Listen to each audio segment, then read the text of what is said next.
On a quiet summer evening in a peaceful suburban neighborhood, the sound of barking and shouting broke the silence. Officer Mark Reynolds, a dedicated K-9 officer with over a decade of service, was on patrol with his highly trained police dog, Titan. Mark had always believed in the power of law and order. His father had been a police officer before him, and wearing the badge was more than a job. It was a legacy. Titan, his loyal K-9 partner, was not just a dog but a part of his family, trained to protect and serve. That evening, a call came through the radio. A suspected car theft in progress near a grocery store parking lot. Mark and Titan responded immediately, driving toward the location with sirens flashing. When they arrived, a man was standing beside a sleek black SUV, looking at his phone. A passerby had reported the vehicle as stolen, and in the heat of the moment, assumptions were made. Mark stepped out, his eyes fixed on the man. Titan, sensing the tension, barked loudly, ready for action. The man, General David Marshall, was a highly respected U.S. Army officer who had just returned from an overseas mission. He had served his country with honor for decades and was known for his leadership and kindness. That night, he had stopped by the store to grab a few essentials before heading home to his family. He had no idea that a simple grocery run would change everything. As Mark approached, he ordered David to step away from the vehicle. Confused, David raised his hand slightly, trying to explain that the car was his. He reached into his pocket to pull out his ID. The moment his hand moved, Titan reacted. The highly trained dog lunged forward, mistaking the movement for a threat. Mark shouted commands, but it was too late. The situation spiraled out of control in mere seconds. A small crowd formed, some shouting for Mark to call the dog off, others recording on their phones. Panic filled the air as David struggled to shield himself. The bright lights of the patrol car cast long shadows across the pavement. Mark's hands trembled as he reached for his radio, calling for medical assistance. By the time paramedics arrived, the damage was done. David, a man who had survived the dangers of war, had been critically injured in his hometown, where he should have been safest. His uniform, his medals, his years of service, none of it had mattered in those fateful moments. As the ambulance sped away, Mark stood frozen, his heart pounding. He had trained Titan for years, trusting him with his life. But tonight, something had gone terribly wrong. The weight of the badge on his chest felt heavier than ever.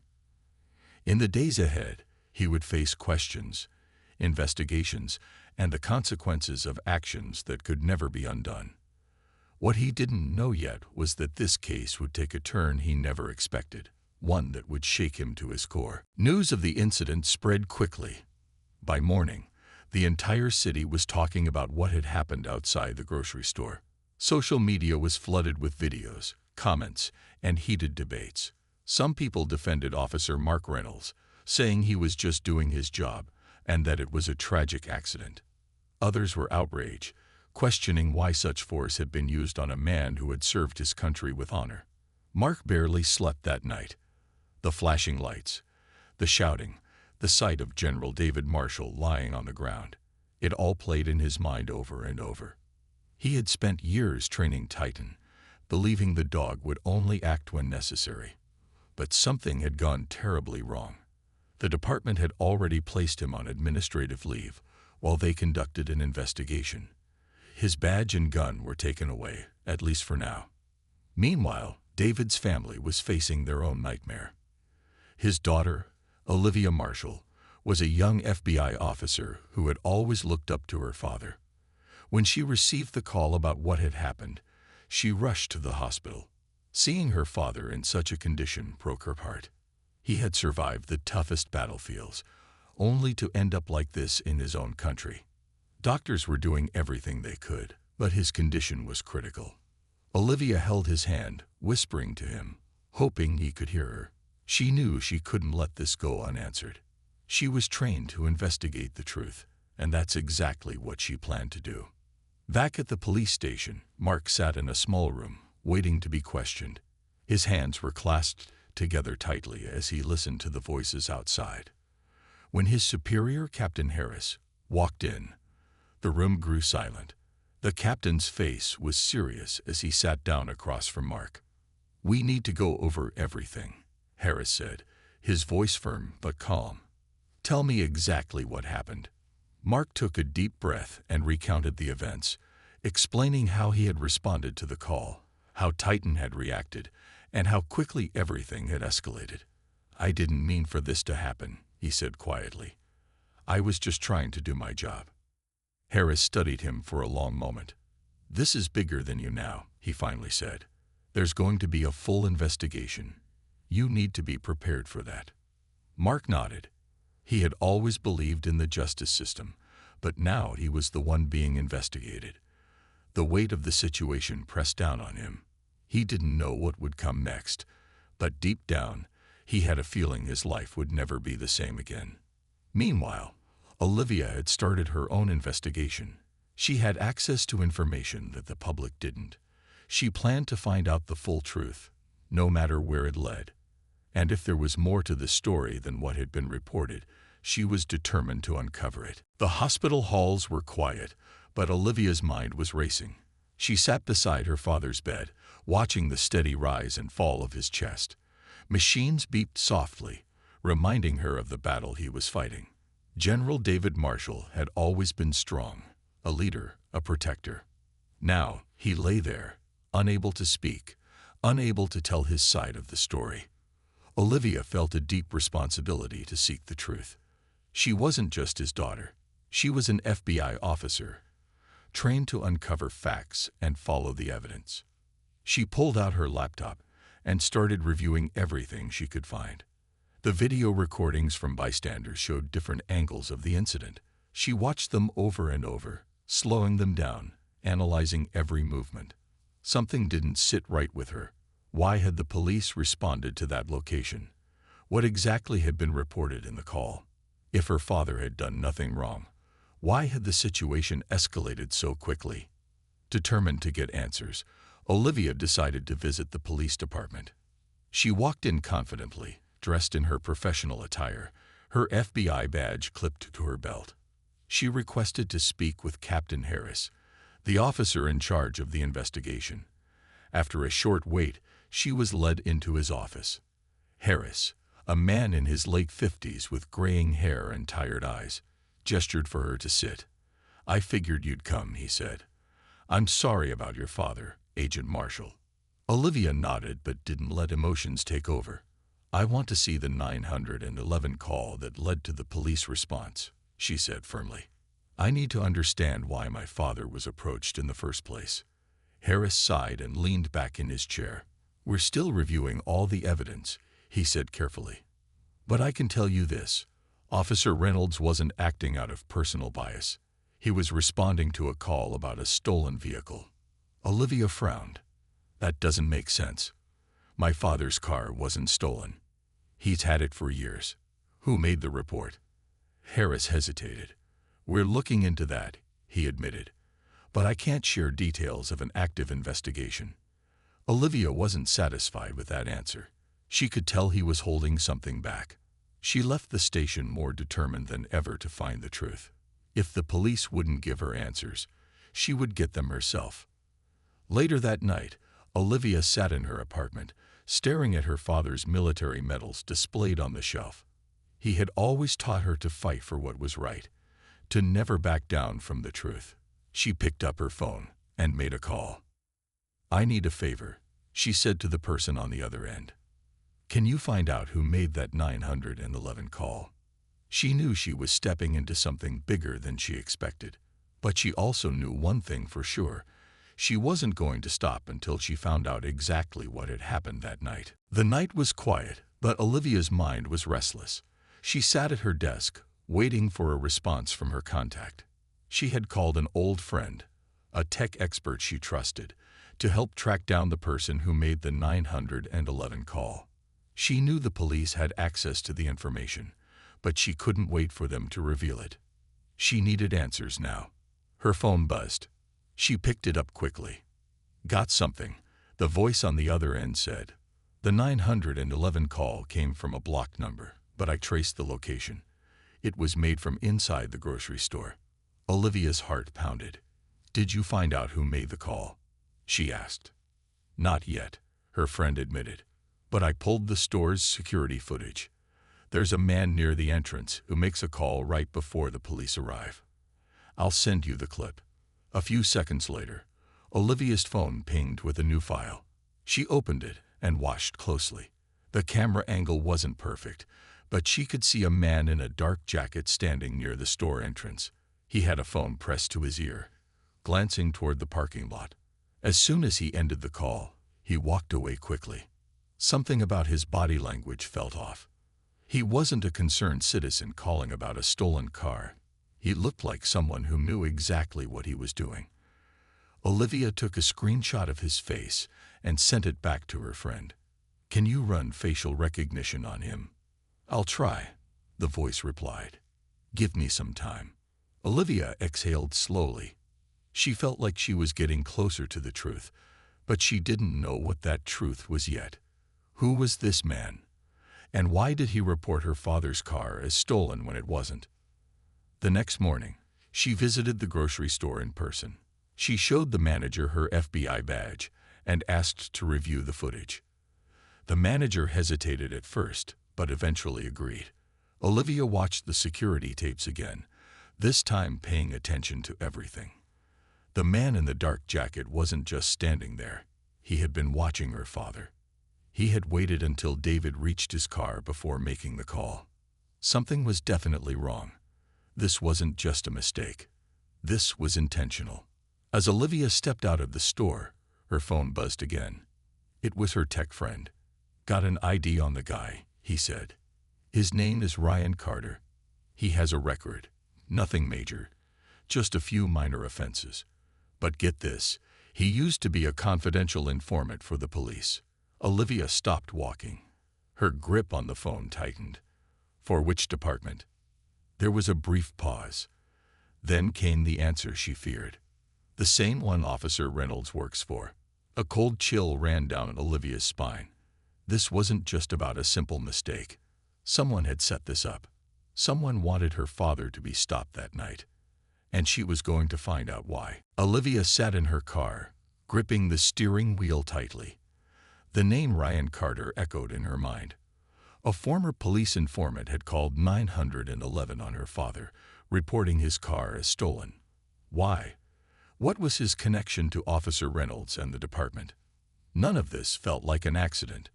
Someone had wanted her father to be stopped that night, and she needed to know who and why.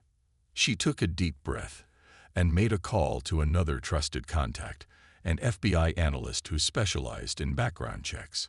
"I need everything you can find on Ryan Carter," she said.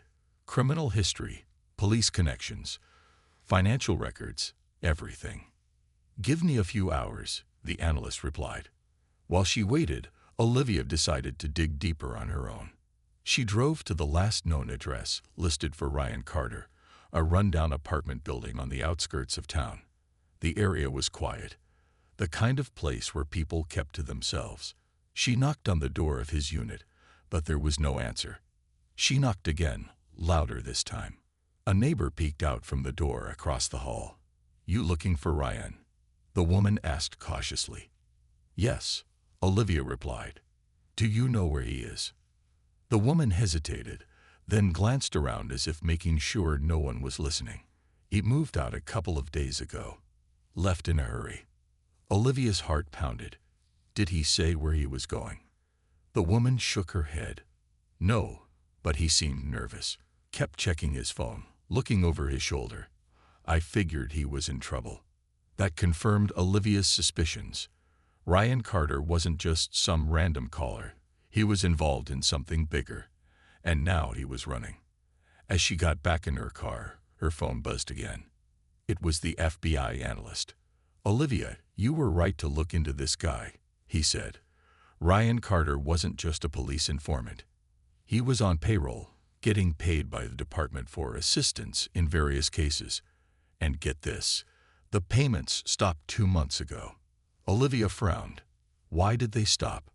"Not sure," the analyst replied.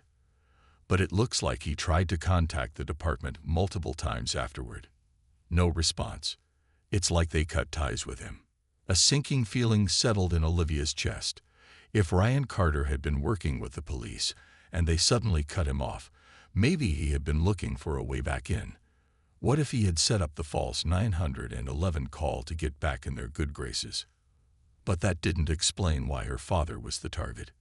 She scrolled through her phone, staring at the screenshot of Ryan Carter from the security footage.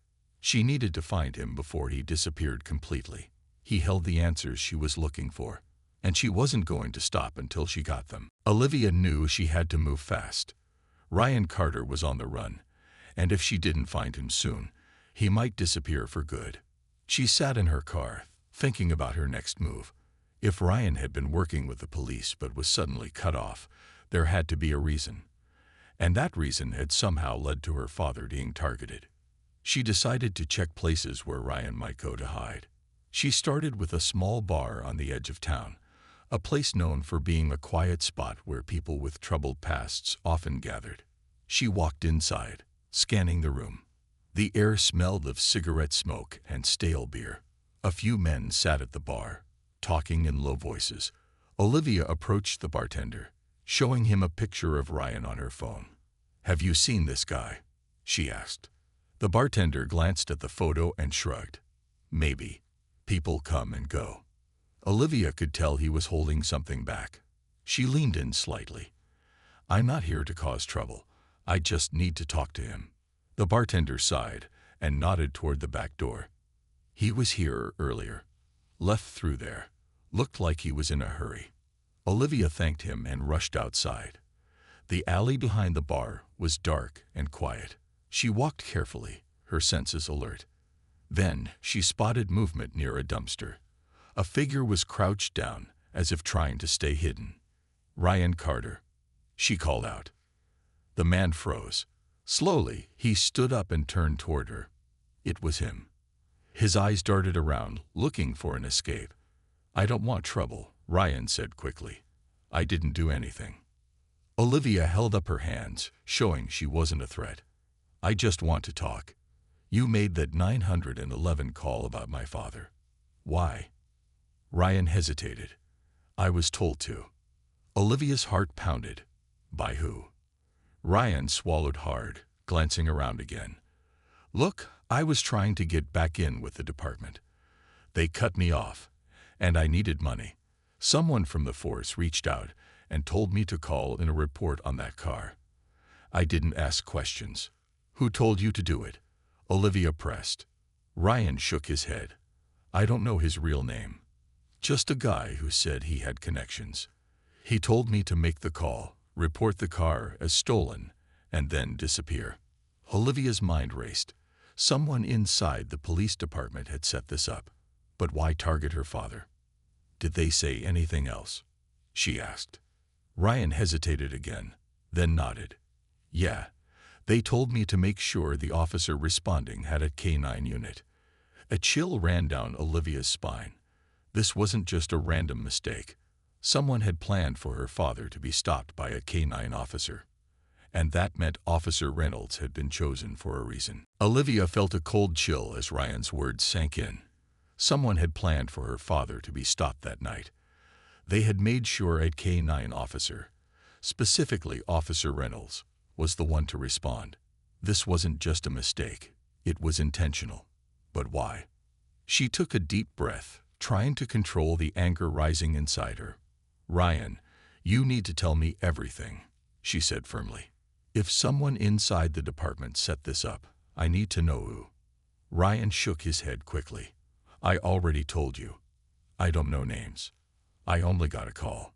No texts, no emails, nothing that could be traced."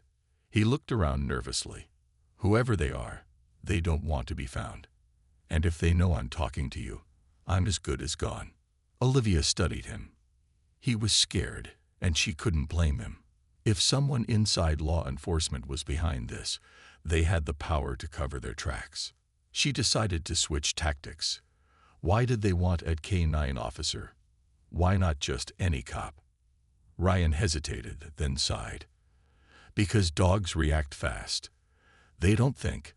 They just do what they're trained to do. If something went wrong, the officer could blame the dog. Say it was an accident. Olivia clenched her jaw. That explained why they had chosen Officer Reynolds. But there was still one missing piece. Why target her father? She stepped closer, lowering her voice. Ryan, my father wasn't just any man. He was a U.S. Army general. That means whoever set this up knew exactly who he was. Did they mention anything about him? Ryan hesitated again, his eyes darting around as if he was debating whether to speak. Then he sighed. They didn't say his name. But they told me he was a problem, that he had been asking too many questions. Olivia's breath caught. Asking questions about what? Before she could press further, Ryan tensed. I can't talk anymore, he muttered. I need to disappear. He turned to leave, but Olivia grabbed his arm. I can protect you, she said. If you help me, I'll make sure you're safe. Ryan pulled away. No one can protect me from these people, he whispered. Then, without another word, he disappeared into the shadows. Olivia stood frozen, her mind spinning.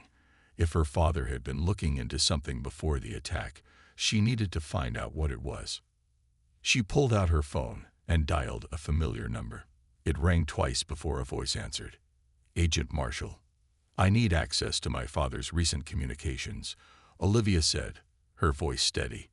Emails, phone calls, everything. He was investigating something before this happened, and I need to know what. There was a brief pause before the reply came. Understood. I'll send you what I find. As she hung up, Olivia knew she was close to the truth. But the closer she got, the more dangerous this became. And whoever was behind it wasn't going to let her uncover their secret without a fight. Olivia sat in her car, her fingers tapping against the steering wheel as she waited. The city lights flickered outside, but her mind was focused on one thing: her father's last investigation. If he had been looking into something that made him a target, she had to find out what it was. Her phone buzzed. It was her contact from the FBI. She answered quickly. Tell me you found something. I did, the voice said. Your father had been making calls to several government agencies before the attack. He was looking into something related to police misconduct, specifically officers covering up illegal activities. Olivia's grip on the phone tightened. Do we know which officers? That's the strange part, her contact continued.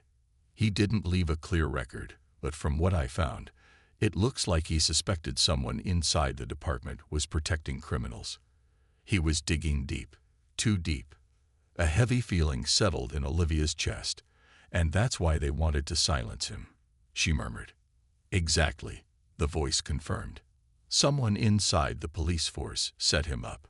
They used Ryan Carter to make the false 911 call, ensured a K-9 officer responded, and let things unfold from there. It was meant to look like an accident. Olivia closed her eyes, rage building inside her. Her father had been a hero, a man who dedicated his life to justice. And now, the very people who were supposed to protect others had tried to take him down. She took a deep breath, forcing herself to think clearly.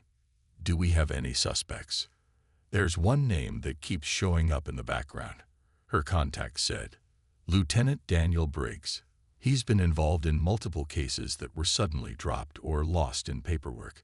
He also has connections to Ryan Carter. Olivia's heart pounded. And what about Officer Reynolds? Reynolds may not have known the full plan, the voice replied. He was just the officer assigned to the call. But Briggs? He's the one who could have ordered it. Olivia exhaled slowly. She finally had a name. Now she needed proof. She checked the time. It was late, but that didn't matter. She started her car and drove toward the police station. If Lieutenant Briggs was behind this, she had to confront him before he covered his tracks. As she pulled into the parking lot, she saw a figure standing near the entrance. It was Officer Reynolds. His face was tense, his eyes scanning the area. Olivia stepped out of her car. Reynolds, she called. He turned to face her. "Agent Marshall," he said quietly. "You were set up," she told him. "They used you to do their dirty work. And you know it." Reynolds swallowed hard. Before he could finish, a car sped into the lot. The headlights flashed in their direction. Olivia's instincts kicked in. Something wasn't right. "Get down," she shouted. A loud bang echoed through the night. The truth was out, and now someone was trying to silence it.